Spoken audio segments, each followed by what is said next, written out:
Question de M. Franck Besson toujours. Y a-t-il des raisons de s'inquiéter sur le faible remplissage du barrage du Rouchin? Qu'en sera-t-il du débit et de ses conséquences sur l'écosystème? Notre spécialiste de l'eau, Daniel Fréchet, va vous répondre. Depuis le 1er avril 2025, le barrage du Rouchin a entamé sa recharge et aujourd'hui, on a 1 750 000 m3, à peu près 25% de remplissage. Notre stock cumulé aujourd'hui est donc pratiquement de 5 millions, on est à 4 987 000 m3. Et il est certain que le volume total des barrages va continuer de baisser, au moins jusqu'à septembre, à moins d'avoir des gros orages. Je rappelle que la consommation annuelle est à peu près de 6 millions. On sait qu'on vous demande des efforts, qu'on demande des efforts à tout le monde, mais aussi c'est pour le bien de tous. Si on veut quand même en septembre, octobre, en ouvrant le robinet, encore avoir de l'eau. Il y a eu une vidange en l'année 2000, une cette année en 2025, donc ça fait que 2 vidanges en 50 ans.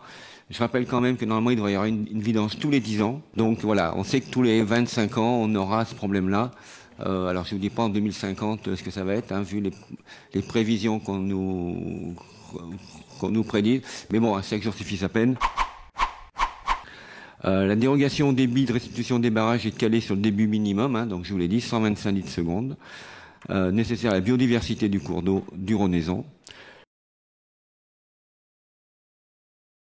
Au Renaison, il y a de l'eau et la biodiversité. Je rappelle quand même qu'on a un service milieu aquatique au sein de Rouennais de l'eau et ils sont aussi très vigilants là-dessus.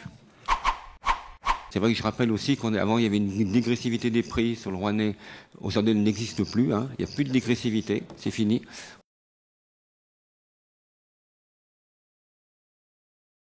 Il y aura sûrement demain une progressivité, mais bon, on y va quand même doucement. Hein.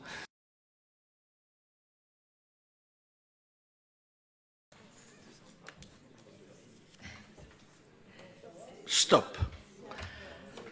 22h42, la séance est levée. Ah, mais M. Besson, il a posé sa question, on lui a répondu. C'est l'heure.